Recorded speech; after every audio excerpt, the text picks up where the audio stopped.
इयाल ज़मीर ने इजराइल की war cabinet को चेतावनी देते हुए कहा है कि इजराइल की सेना अंदर से टूटने के कगार पर पहुंच चुकी है और उन्होंने 10 रेड फ्लैग्स उठाते हुए साफ संकेत दे दिए हैं कि हालात बेहद गंभीर हैं। ये बयान एक हाई लेवल मीटिंग में किया गया है जिसमें बेंजामिन नेतन्याहू समेत कई बड़े अधिकारी मौजूद थे।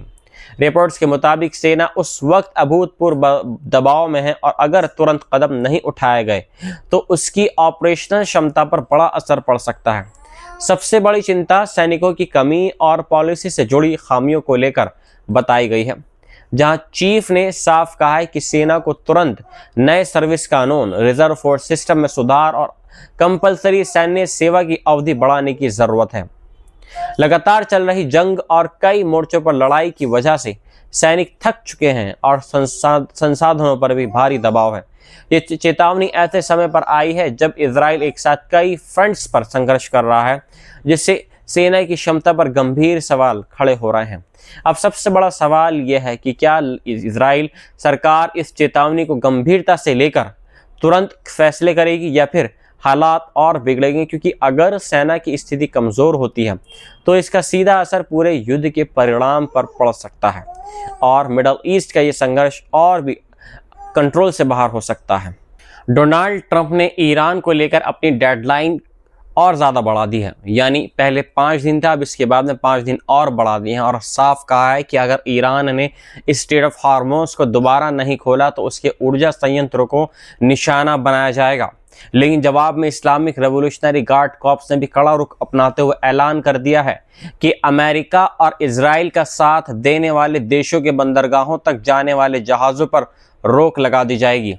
यानी अब समुद्री रास्ते भी इस युद्ध का हिस्सा बन चुके हैं और हालात तेजी से बिगड़ते जा रहे हैं।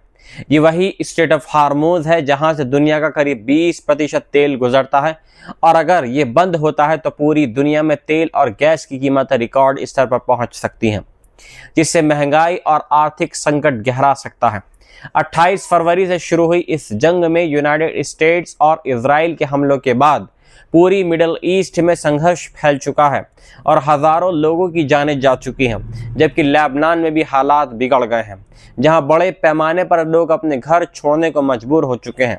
इस बीच कूटनीतिक हल की कोशिशें भी जारी हैं और पाकिस्तान एक अहम मध्यस्थ बनकर सामने आया है, जहां संभावित बातचीत की तैयारी की जा रही है।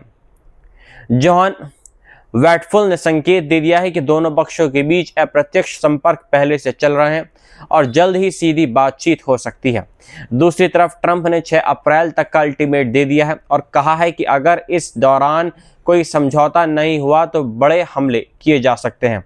हालांकि उन्होंने ये भी दावा किया है कि बातचीत अच्छी चल रही है, लेकिन ज़मीन पर हालात इसके बिल्कुल उलट नज़र आ रहे हैं। इस पूरे संकट का असर अब वैश्विक बाजारों पर साफ दिखाई दे रहा है, जहां कच्चे तेल, गैस और उर्वरक की कीमतें तेजी से बढ़ रही हैं और इसका सीधा असर आम लोगों की जेब पर पड़ सकता है। अब सबसे बड़ा सवाल यही है कि क्या आने वाले दिनों में बातचीत से ये संकट टल जाएगा या फिर ये जंग और ज़्यादा खतरनाक रूप लेकर पूरी दुनिया को एक बड़े आर्थिक और सैन्य संकट में धकेल देगी। वहीं दूसरी ओर ईरान के अंदर मौत का आंकड़ा लगातार बढ़ता ही जा रहा है। ताज़ा रिपोर्ट्स के मुताबिक international federation of red cross यानी रेड क्रिसेंट सोसाइटीज़ ने बताया है कि यूनाइटेड स्टेट्स और इजराइल के हमलों की शुरुआत से अब तक 1900 से ज़्यादा लोग मारे जा चुके हैं, जबकि 20,000 से ज़्यादा लोग इसमें घायल हो चुके हैं। ये आंकड़े ईरानी रेड क्रिसेंट के हवाले से सामने आए हैं, जो इस समय देश में सबसे बड़ा राहत संगठन बनकर काम कर रहा है। इस जंग का असर सिर्फ सैन्य ठिकानों तक सीमित नहीं रहा है, बल्कि आम नागरिक भी इसकी झपेट में आ रहे हैं। अस्पतालों पर दबाव बढ़ाया गया है, शहरों में तबाही के दृश्य हैं और बुनियादी ढांचे तेजी से नष्ट हो रहे हैं। रिपोर्ट्स के मुताबिक ये संघर्ष अब पूरे मिडल ईस्ट में फैल चुके हैं और इसके कारण लाखों लोग प्रभावित हो रहे हैं। सबसे बड़ी चिंता यह है कि जिस तरह से हमले लगातार तेज हो रहे हैं, उससे आने वाले दिनों में मौतों का आंकड़ा और ज़्यादा बढ़ सकता है और मानवीय संकट और गहरा सकता है। राहत एजेंसियां लगातार काम कर रही हैं, लेकिन हालात इतने ख़राब हैं कि मदद पहुंचाना भी एक बड़ी चुनौती बन गया है। यूक्रेन और सऊदी अरब ने रक्षा सहयोग का एक अहम समझौता किया है, व्लादिमीर जेलेंस्की ने खुद इसकी पुष्टि करते हुए कहा है कि यह डील भविष्य में बड़े रक्षा कॉन्ट्रैक्ट्स, टेक्नोलॉजी साझेदारी और निवेश का रास्ता खोलेगी। ये समझौता उस वक्त हुआ है जब जेलेंस्की अचानक खाड़ी दौरे पर पहुंचे हैं और उन्होंने मोहम्मद बिन सलमान से मुलाकात की है। इस बैठक में दोनों देशों ने सुरक्षा और रक्षा को मजबूत करने पर जोर दिया है और जेलेंस्की ने कहा है कि यूक्रेन अपने अनुभव और सिस्टम सऊदी अरब के साथ साझा करने के लिए तैयार है, जबकि सऊदी अरब की क्षमताएं भी यूक्रेन के लिए काफ़ी महत्वपूर्ण है, जिससे यह सहयोग दोनों के लिए फ़ायदेमंद बन सकता है। ये पूरी डील ऐसे समय में हो रही है जब रूस के खिलाफ यूक्रेन की जंग 5वें साल में पहुंच चुकी है और दूसरी तरफ ईरान के साथ बढ़ते संघर्ष के कारण अमेरिका की सैन्य सप्लाई पर भी सवाल खड़े हो गए हैं।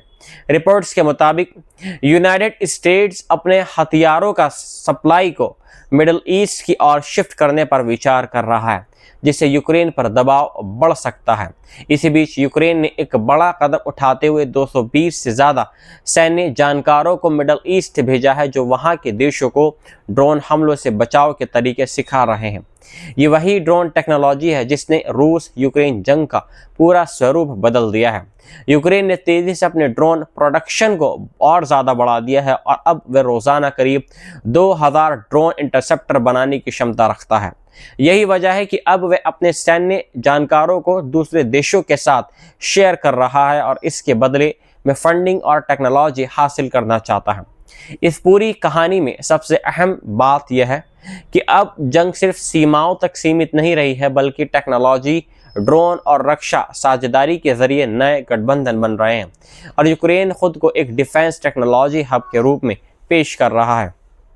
अब देखना होगा कि ये नई साझेदारी मिडल ईस्ट की सुरक्षा और वैश्विक शक्ति संतुलन को किस तरह बदलती है, क्योंकि जिस तरीके से जंग के मोर्चे फैल रहे हैं उससे साफ है कि आने वाले दिनों में दुनिया में और भी बड़े राजनीतिक बदलाव देखने को मिल सकते हैं।